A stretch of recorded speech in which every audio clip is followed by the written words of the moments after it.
यादों में बहुत ताकत होती है, वो कल को आज में ज़िंदा रखती है। ये लाइनें हमारी आज की कहानी में बहुत सटीक बैठती हैं। तो चलिए शुरू करते हैं आज की कहानी।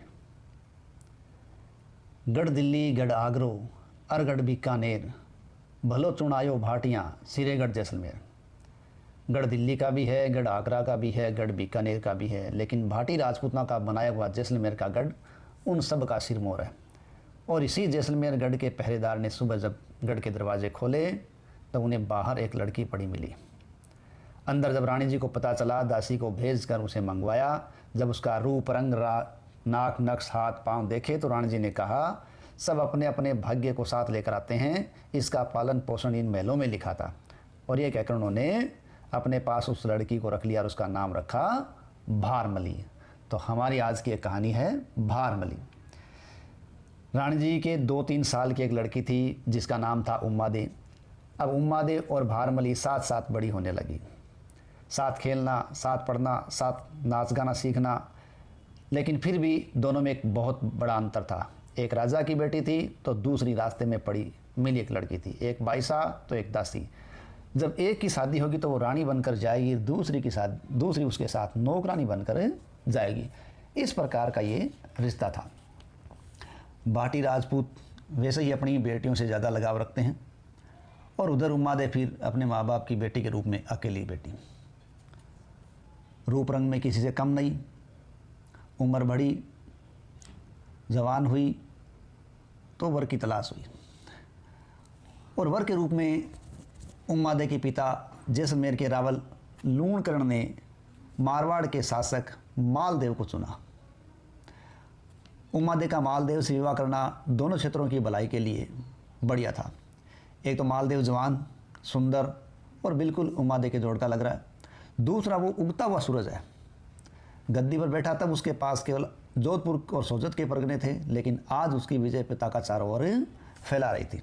ठीक है, इस प्रकार उम्मादे और मालदेव का विवाह तय होता है, और जिस प्रकार अन्य शादी होती है उसी प्रकार ये विवाह भी संपन्न हो जाता है। मालदेव और उम्मादे का विवाह हो गया। गठजोड़ा बांधे उम्मादे मालदेव के साथ बारात के डेरे आ गई, और भारमली भी उसकी नौकरी में जनवासे में आ गई। तो ये हुई दोनों की शादी। जब मालदेव डोडी पर पधारने को थे तो सूचना आई कि मालदेव डोडी आ रहे हैं, और जब वो डोडी में आ गए तो उम्मादे का श्रृंगार हो रहा था। उम्मादे ने अपनी दासी भारमली को भेजा, तू जा उनको अर्ज कर कि वो विराजें, मैं अभी थोड़ी देर में आई। भारमली उनके पास मदिरा पात्र, चांदी का गिलास उठा राव जी के पास पहुंची या मालदेव जी के पास पहुंची। वहाँ मुजरा किया और कहा, विराजे बाईसा पधार रही हैं। लेकिन मालदेव पूरी जवानी में चूर था, ऊपर से उरे राज का नशा था। उसे जैसे ही भारमली ने शराब का गिलास भरकर जब राव जी मालदेव जी को दिया और आगे हाथ बढ़ाया तो मालदेव ने हाँ आव देखा न ताव, झट से उसकी बाँह पकड़कर खींच ली और उसे अपनी गद्दी पर बैठा लिया और कहा, तेरी बाईसा ना सही तू ही सही। थोड़ी देर बाद जब वहाँ उम्मादे का आना हुआ और उन्होंने जब मालदेव जी के साथ भारमली को देखा, दोनों को एक ही गद्दी पर देखा, तो उसी वक्त उन्होंने प्रण ले लिया कि वो न तो राव जी के साथ रहेगी ना उनसे बोलेगी। और दूसरे दिन वो अपना रथ जुतवा कर साथ ले गई और उम्मादे जोधपुर के लिए रवाना हो गई। और इधर भारमली है वो मालदेव के साथ रही। जैसे जैसे बात आगे बढ़ी, उम्मादे के परिवार तक बात पहुंची। उन्होंने उसे समझाया कि तू अपनी जगह है, भारमली अपनी जगह है, थोड़े दिनों बाद राव जी उससे तंग आ जाएंगे, अपना गुस्सा छोड़ दो, जो हो गया सो हो गया, बात को आगे मत बढ़ाओ, वापस मालदेव जी के पास चले जाओ। लेकिन उम्मादे तो टस से मस नहीं हुई। इस प्रकार समय बीतता गया। एक दिन राव जी जोधपुर आए और ये कोशिश करने लगे कि किसी प्रकार दोनों की बात बन जाए। एक बार उन्होंने चारण कवि ईसरदास जी से बात हो रही थी। जब चारण कवि ईसरदास जी से बात हो रही थी तो उसी में कवि ने एक नायिका का सुंदर और सजीव वर्णन कर दिया। ऐसा वर्णन किया जैसे नायिका उनके सामने खड़ी हो। उस नायिका का वर्णन सुनकर मालदेव के मुंह से हल्की सी पीड़ा भरी आह निकली और उन्होंने इस सरदार जी की बात को टोकते हुए पूछा, अन्नदाता ये कैसा निशांस है? इस सरदार जी ने मालदेव को पूछा। मालदेव ने कहा, आपने नायिका के वर्णन को सुनकर मुझे भटियाणी रानी उम्माद याद आ गई, मानो आप उम्मादे का ही वर्णन कर रहे हो। फूलों जैसी वो सुंदर, केसर जैसी उसकी उजली काया, पान जैसी पतली, लौंग जैसी चरपरी। मेरे लिए तो उसके बराबर कोई नहीं, लेकिन अब उसका होना न होना मेरे लिए तो बराबर है। वो जिद के मारे मेरे साथ आएगी नहीं और हाथ जोड़कर लाना मेरी शान के खिलाफ है। तब कविराज ने कहा, हुक्म हो तो उम्मादे को मना के आपके चरणों में हाजिर करूं। मालदेव को इतना सुनना था। उन्होंने कहा, कविराज यदि उम्मादे को मनाकर मेरे पास ले आओ तो मैं आपको मुंह मांगा इनाम दूंगा और मुंह मांगी आपको जागीर दूंगा। फिर क्या था, इस सरदार जी उम्मादे की डोडी पर पहुंच गए। वहाँ उन्होंने किसी दासी से अन्य से मिलने से मना कर दिया और उन्होंने कहा कि मैं बात करूंगा तो उम्मादे से बात करूंगा। उम्मादे भी नहीं चाहती थी कि कोई चारण कवि है, पता नहीं किस प्रकार के दोहे बना दे, इसलिए मिलने का ही भला समझा और उनको बुला लिया और पर्दा खिंचवा कर एक तरफ खुद बैठ गई, दूसरी तरफ कविराज जी बैठ गए। कविराज ने आकर मुजरा किया, उम्मादे चुप रही। इस सरदार जी बारट कविराज ने दोबारा मुजरा किया, लेकिन उम्मादे फिर भी चुप रही। अब कविराज समझ गए कि घी सीधी उंगली से निकलने वाला नहीं है। तब उन्होंने क्या किया, उम्मादे को उसके परिवार के पूर्वजों के बारे में बताना शुरू कर दिया और इसी कड़ी में उन्होंने बताया कि उनके पूर्वज दुर्जन साल जी का तो कटा हुआ सिर भी वाह वाह है बोल उठा जब चारणों और गायकों ने वीरता के बखान किए तब। तो आप तो जीती जागती हो, तो आप पत्थर क्यों बनी बैठी हो? 3 बार मुजरा कर दिया और आपने कोई जवाब नहीं दिया। इस प्रकार अपने पूर्वजों की जो तारीफ सुनकर उम्मादे पानी पानी हो गई और बोली, बारेठ जी ये बात नहीं है, मैं तो देखना चाहती थी कि चारणों की ज़बान में कितनी शक्ति होती है, फरमाओ क्या हुक्म है। कविराज ने कहा, पहले वचन दो। लेकिन उम्मादे बोली, वचन क्या दूं? मेरे ख़ानदान में किसी ने भी चारण कवि को कभी किस चीज़ के लिए मना किया है क्या? तब कविराज ने कहा, तो जिद छोड़ दो और जोधपुर पधारो। उम्मादे ठंडी पड़ गई। उन्होंने कहा, कविराज ये बात आपके मांगने लायक नहीं है, आप अपने खुद के लिए जो मांगो वो तैयार है, प्राण मांगो तो वो भी हाजिर है। लेकिन कविराज ने कहा, मुझे जो मांगना था सो मांग लिया, वचन देकर यदि राजपुतानी मुकरती है तो मुकर जाए। अब इस प्रकार उम्मादे वचन में बन चुकी थी और इस सरदार जी ने राजपूत वंशों के और भाटी कुल के वचन निभाने के एक के बाद एक कई किस्से सुनाने शुरू कर दिए और उम्मादे जोधपुर जाने को राजी हो गई। बारेठ जी ने उसी समय पालकी निकलवाई, डोडी पर लगवा दी और कूच का हुक्म दे दिया और उम्मादे की सवारी जोधपुर नगर में घुसी। शहर भर में होल्ला हो गया, उम्मादे ने हट छोड़ दी, उम्मादे जोधपुर आ गई, उम्मादे ने हट छोड़ दी, उम्मादे जोधपुर आ गई। इधर रास्ते में चलते आसाजी चारण ने जब पालकी देखी तो पूछा, ये किसकी सवारी है? लोगों ने कहा, ये भटियाणी रानी उम्मादे की सवारी है, उसकी पालकी है, उम्मादे ने हट छोड़ दिए और वो अब जोधपुर आ गई है। अब आसाजी चारण ने सोचा, ये तो गजब हो गया कि बारठ ने तो एक औरत का स्वाभिमान तोड़वा दिया। जो ही पालकी आसाजी के पास से गुजरी, आसाजी ने एक दोहा बोला, मान रखे तो पीव तज, मान रखे तो पीव तज, पीव रखे तजमान, दो दो गेंद न बंदही, एक एक खम्भ उठान। उम्मादे के मन में दोहा पड़ा जैसे सीने पर तीर लगा। कवि ने बिल्कुल ठीक कहा था, यदि तुझे अपना स्वाभिमान रखना है तो अपने पति को छोड़ या अपने मान को त्याग दे। एक कुंभाले पर 2-2 हाथी कभी नहीं बांधे जा सकते। ये सुनना था कि पालकी के अंदर से उम्मादे ने हुक्म दिया, सवारी लौटाओ। लेकिन कहार तेज गति से आगे बढ़ने लगे क्योंकि सरदार जी ने उनको इशारा किया। लेकिन यह क्या था, उम्मादे ने जोर से कहा, खबरदार एक भी कदम आगे बढ़ाए, अब ये सवारी वापस जाएगी। इस प्रकार भरे बाजार से सवारी वापस लौट गई। तो इस प्रकार उम्मादे का मालदेव के पास जाना नहीं हुआ और उम्मादे वापस अपनी जागीर के गांव में आ गई। तो उम्मादे वापस जाने से मालदेव वैसा का वैसा रह गया। कुछ दिनों बाद मालदेव ने भारमली से बातों बातों में पूछा कि भारमली तुझे पीर की याद आ रही होगी। तो भारमली ने कहा, अब मेरा वहाँ कौन है? तब मालदेव ने कहा कि जैसलमेर मेरी ससुराल है और मैं तुझे पूरी इज्जत से वहाँ भिजवाऊँगा और महलों में तेरे डेरे होंगे, देखेंगे रावल जी क्या कर लेते हैं। चूँकि मालदेव का इस समय पलड़ा भारी था और जैसलमेर उससे कमज़ोर रियासत थी, इसलिए कुछ हो भी नहीं सकता था। और बारमली का लमावजा पूरा जैसलमेर पहुंचा। वहाँ सब जगह बात फैल गई, बारमली आ रही है, बारमली आ रही है। और बारमली पहुंची तो लूणकरण करते भी क्या, क्योंकि वो मालदेव से बैर नहीं बांध सकते थे। और इस प्रकार लूणकरण ने कहा वो यहीं की बेटी है, फिर आइए, कोई बात नहीं, चाहे जितने दिन रुके। लेकिन राव लूणकर के बेटे की पत्नी ये सहन नहीं कर पाई। उसको लगा ये उमादेव का घर बिगाड़ चुकी है, हो सकता है कि भी यहाँ कोई नया प्रपंच कर देगी।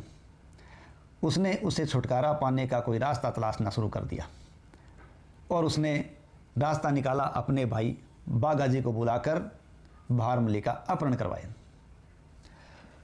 तो कोटड़ियाणी की रानी ने अपने भाई बाघा को सूचना भेजी कि वो यहाँ आए। बाघाजी अपनी बहन कोटड़ियाणी जी के कहने पर जैसलमेर पहुँचे और बहन ने बताया कि भारमली ने उमादे का घर ख़राब कर दिया है, अब यहाँ आ गई है, यहाँ हो सकता है कि मेरा घर बिगाड़ दे, मुझे भी उजाड़ेगी। भाई मेरा घर बचा और इसको यहाँ से उठा कर ले जा। बाघा ने अपनी बहन के सिर पर हाथ रखा, बस इतनी सी बात है तो कोई दिक्कत नहीं है, मैं इसको ले जाऊँगा। 2-4 दिन बहन बहनोई का मेहमान बनकर बाघा वहाँ रहे और फिर जाने की इजाज़त मांगी। बहन से मिल अपने डेरे पर आ गए। भाई को विदा देने का सिरोपाव चांदी के थाल में रखकर कोटड़िया रानी जी ने भारमली को कहा, भारमली मेरे भाई जा रहे हैं, ये सिरोपाव उनको डेरे पर जाकर दे आओ। भारमली ने नई ओढ़नी ओढ़ी, आँख में सुरमा लगाया, बिंदी लगाई और उसकी पायल रुणक झुणक करती चल रही थी। वो थाल लिए बाघा के डेरे पर पहुँचे। बाघा ऊँट पर पलान कसे तैयार खड़ा था और इस प्रकार पहली बार बाघा ने भारमली को देखा और भारमली ने बाघा को देखा। दोनों की आंखें चार हो गई और दोनों एक दूसरे के अंदर समाने की स्थिति में थे। अब बाघा बिजली थी तो भारमली मेह था। बाघा ने ऊँट को बैठाया, उस पर सवार हुआ, सिरोपाव लेने के लिए उसने हाथ बढ़ाया। भारमली 2 कदम आगे बढ़ी और सिरोपाव देने जब ऊँट के पास आई तो बाघा ने भारमली का हाथ पकड़ा, उसे अपने ऊँट पर बिठाया, आगे बिठा लिया और ऊँट को एड़ लगाई और इस प्रकार बाघा भारमली को अपने गांव कोटड़ी ले आया।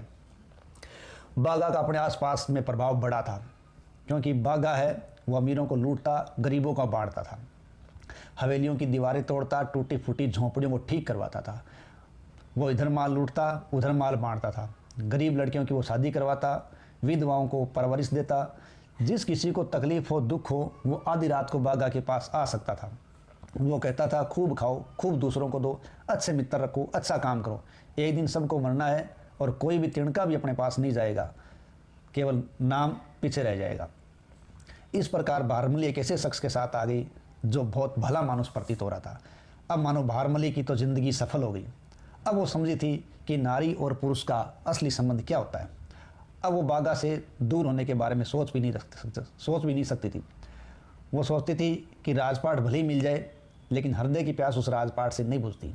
मारवाड़ का राजा मुझे सिर आंखों पर रखता है, उसने मेरे पीछे उमादे जैसी पत्नी को भी छोड़ दिया, लेकिन फिर भी वो बात नहीं थी जो आज मेरे साथ है। अब वो भगवान से प्रार्थना करने लगी कि मुझे बाघा से कभी दूर न करें। और इस प्रकार बाघा भी भारमली से दूर नहीं रह पा रहा था और दोनों एक दूसरे के प्यार में गहरी से डूबे हुए थे। लेकिन इधर मालदेव को चैन नहीं था। उमादेव वापस नहीं आई और भारमली को बाघा ले गया। तो उसने मालदेव ने आसाजी चारण को बुलाया और कहा, कविराज मेरी छाती में एक तीर अटका हुआ है, बड़ा खटक रहा है, उस तीर को आप ही निकाल सकते हो। आसाजी ने कहा, मैं? हाँ, भारमली बाघा के पास है और यही तीर मेरे सीने में चुभ रहा है। आपकी कविता में वो शक्ति है कि आप ये तीर निकाल सकते हो। बाघा कवि और कविता दोनों का रसिया है। आपकी कविता झड़ बाघा को मतवाला कर देगी। आप कविताओं की झड़ी लगाओ, वो मतवाला होगा और वो कहेगा, मांगिए कविराज जो आपके मन वायु मांगिए। और आप ऐसे में भारमली को मांग लेना, वो देने से इनकार नहीं करेगा। मालदेव ने आसाजी की शक्ति को ठीक आंका था और कविराज है वो बाघा जी तक पहुँचे। कविराज ने बाघा जी को सूचना भेजी कि वो आ रहे हैं। तो बाघा जी ने जब कवि के आने की बात सुनी तो उसका रोम रोम हंसने लगा। उन्होंने भारमली से कहा, आशा जी बारे ठारे हैं, उनके सत्कार आव भगत में कोई कमी न हो। भारमली का दिल धक से रह गया। क्या कहा? आशा जी? हाँ हाँ, आशा जी कवि हैं, क्या कविता बोलते हैं, एक एक बोल में एक एक बोतल का सा नशा करते हैं। अपने धन्य भाग है कि वो कोटड़ी में आ रहे हैं। अब भारमली को शक पड़ गया कि ये मालदेव का कोई षड्यंत्र लगता है, मुझे अब बागा से अलग करने के लिए उन्हें भेजा है। अब तो भारमली का कलेजा बिल्कुल कांपने लगा।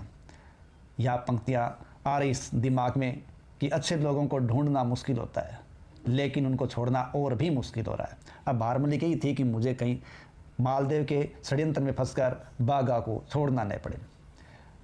उन्होंने बागा से पूछा, क्या आप उनको गांव से बाहर लेने जा रहे हैं? बागा ने कहा, हाँ हाँ। उन्होंने कहा, मैं भी आपके साथ चलूँगी। इस प्रकार बागा और भारमली दोनों ऊँट पर सवार होकर आशा जी से मिलने चले।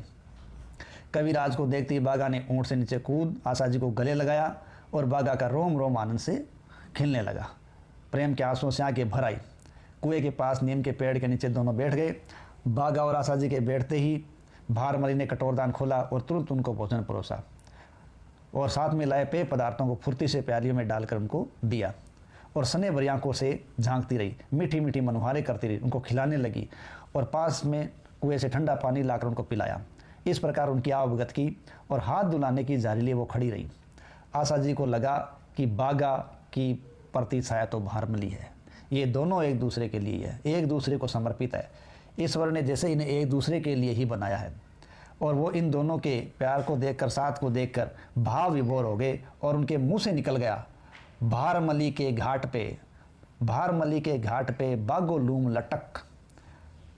अब भारमली ने ये बात पकड़ ली और झट से आशा जी के पैर पकड़ लिए और बोले, कविराज जी, आपने मुझे अपने मुंह से ही बागा को दे दिया है, अब मुझे इनसे अलग मत करना। कविराज जी, मुझे इनसे अलग मत करना। अब क्या था? आशा जी अपनी दांत से जीभ काट कर रह गए कि मैं क्या करने आया था और मैंने क्या कर दिया। खैर, बागा आशा जी को कोठड़ी ले गया। भारमली उनको अपनी पलकों पर रखती, उनके मुंह की बात बाहर निकलती उससे पहले उनका हुक्म पूरा कर देती, उनको खाना खिलाने के बाद ही खाना खाती थी। अपने से ज़्यादा वो कविराज का ध्यान रखती थी। कोठड़ी में दिन रात काव्य चर्चा चलती। बारेठ जी की कविता के एक एक बोल पर बागा जी दीवाना होता। दूसरे सुनने वाले अपना सिर धुन लेते। भारमली की वाहवाही कविता में और भी चौगुना रस घोल देती थी। इस प्रकार आशा जी तो बागा के यहाँ रम गए और वो मालदेव के पास गए ही नहीं। धीरे धीरे दिन कटते गए, हंसी खुशी बीतते गए। आशा जी और बागा में अटूट प्यार हो गया और एक पल एक दूसरे के बिना नहीं रह सकते थे। साथ साथ ही उठते बैठते, साथ साथ ही शिकार खेलने जाते, साथ साथ खाना खाते, साथ ही पीते, साथ साथ कविता करते, कविता सुनते सुनाते। इस तरह वर्ष बीत गए और धीरे धीरे टाइम बीतता गया और होनी पर किसका जोर चलता है। एक दिन बागा जी का देहांत हो गया और बागा जी के साथ ही भारमली भी सती हो गई। इस प्रकार भारमली ने चाहता कि वो बागा से कभी अलग न हो, तो वो अपने जीते जी कभी बागा से अलग नहीं हुई और बागा के साथ ही सती हो गई। लेकिन इतने समय साथ रहते रहते आशा जी बागा से बिल्कुल जुड़ चुके थे। अब उसके वीर्य को सहन नहीं कर पाए। उनको केवल बागा ही बागा नजर आ रहा था। उनको न अपनी खबर थी, न अपने कपड़ों की खबर थी, न उनको अपने खाने की सुध थी। शमशान में जा बैठते, उनके दास्थल को देख रहते, लोग ज़बरदस्ती उनको वापस वहाँ से लाते, लेकिन वो तो बागा बागा करते रहते। ठीक है, लोग उनको बाज़ार ले जाते तो वो कहते बाज़ार की कस्तूरी पुरानी पड़ गई है, केसर का भाव कराने वाला ही चला गया तो अब यहाँ रखा क्या है। इस प्रकार लोग उनको जब बाग में ले जाते तो वो कहते ये मोर, ये कोयल, ये पक्षी सब बागा को याद करके रो रहे हैं। आसपास के गांव में आशा जी की हालत के चर्चे हो गए। लोग कहने लगे क्या कविता राज की क्या हालत हो गई है। लोग कहते हैं दोस्त का वीरा इसको पागल कर गया। लेकिन आसपास इतने राजा हैं, क्या उनमें से एक को भी इतना बोध नहीं है कैसे उच्च कोटि के कवि को अपने पास बुला ले। और ये बात अमरकोट के राणा जी तक पहुंची तो उन्होंने कहा कि कविराज को मैं रखूंगा और उन्होंने कोटड़िया से कविराज जी को अपने पास अमरकोट बुला लिया। लेकिन आशा जी बागा को नहीं भूल पा रहे थे, वो बागा बागा करते रहते। एक रात को राणा जी ने आशा जी कहा, आशा जी आज रात अगर आप बागा का नाम नहीं लें तो मैं हर पहर के आपको 1-1 लाख रुपए दूंगा, यानी चारों पहर मिलाकर आपको सुबह होते ही 4 लाख रुपए नज़र कर दूंगा। आशा जी ने वो बात सुनी अनसुनी कर दी, लेकिन उनके लड़के ने आशा जी को समझाया, आप इस रात हिम्मत रखो, कम से कम एक रात बिना बागा का नाम लिए काट दो तो सुबह होते अपने को 4 लाख रुपए मिल जाएंगे। राणा जी ने ध्यान रखने के लिए अपने साथियों को भी लगा दिया, लेकिन ये क्या, पहला पैर होते होते आशा जी की आँख खुली और उनके मुंह से निकल पड़ा, बागा आव वले है, घर कोटड़े थू घणी, जासी फूल झड़े है, वासन जासी बाघनी। बाघा वापस आ, फूल झड़ भले ही जाए लेकिन फिर भी उनकी सुगंध थोड़ी जाती है। उनके लड़के ने कहा, अरे गजब कर दिया, 4 लाख रुपए गंवा दिए। लेकिन राणा जी ने कहा, कोई बात नहीं, सारी रात न सही, एक एक पैर के 1-1 लाख रुपए दूंगा। बेटे ने हाथ जोड़कर सुगंध दिलाकर आशा जी को सुलाया, लेकिन ये क्या, आशा जी को नींद कहाँ। पेट तो किसी भी तरह भर सकते हैं, लेकिन मित्र की याद नहीं भुलाई जा सकती। पहला पैर खत्म नहीं हुआ, उसके पहले आशा जी बोल पड़े, ठोड़ ठोड़ पग दौड़, ठोड़ ठोड़ पग दौड़, करशा पेट जा कारणे, रात दिवस राठौड़, बिसरशा नहीं बागने। आशा जी का बेटा फिर सिर पकड़कर रह गया। राणा जी ने सोचा कि कविराज को लालच देकर देख लिया, अब ये प्रेम और मोह से ही कोई बात बन सकती है तो बन सकती है। तो उन्होंने प्रेम की बौछार कर दी। हर तरह से वो चाहते कि कविराज को, आशा जी को वो प्रेम रखे और मान मनवार करे। एक दिन राणा जी नदी पर नहाने गए और मान मनवार करके साथ ले गए कविराज को। दोनों कपड़े खोल नदी में उतरे। आशा जी नदी से जल्दी बाहर निकल आए। राणा जी के और उनके कपड़े पास पास पड़े थे। आशा जी अपने ध्यान में मस्त थे, भूल से राणा जी के कपड़े पहन लिए। राणा जी जब नदी से बाहर निकले तो देखा कि उनके कपड़े तो बारेठ जी ने पहन रखे हैं। उनके मुंह से निकला, बारेठ जी आपने तो मेरे कपड़े पहन लिए, आपके तो देखो इधर पड़े हैं। ये सुनते ही बारेठ जी के तन मदन में आग लग गई और बोला, बागा तूने मेरे साथ कभी तेरा मेरा नहीं किया, यही तो तेरा प्रेम था जिसने मुझे वसीभूत कर रखा था। और राणा जी जो कपड़ों के लिए मुझे टोक रहे हैं, वे मुझे क्या प्रेम दे सकेंगे। चलो कोटड़ी ही चलो, वहाँ बाघा न सही, उसकी यादें तो है। और उसी वक्त कविराज आशा जी वहाँ से चले और बिना किसी को साथ लिए कोटड़ी की ओर रवाना हो गए। आशा जी को इस पूरे संसार से विरक्ति हो गई। उन्होंने संन्यासा ले लिया, न किसी से बोलना, न किसी से चलना, चिंता नहीं भूख प्यास की, बागा का नाम लेते रहे, कविता बोलते रहे। और ऐसे करते करते ही उन्होंने बागा की याद में अपने प्राण दे दिए। चलते चलते इस कहानी को देख कर ये कविता याद आ रही है, पंक्तियाँ याद आ रही है। इतना आसान नहीं है जीवन का हर किरदार निभा पाना, इतना आसान नहीं है जीवन का हर किरदार निभा पाना। इंसान को बिखरना पड़ता है रिश्तों को समेटने के लिए, और रिश्तों को समेटने के लिए इसी प्रकार कविराज ने बागे की याद में अपनी ज़िंदगी नौछावर कर दी।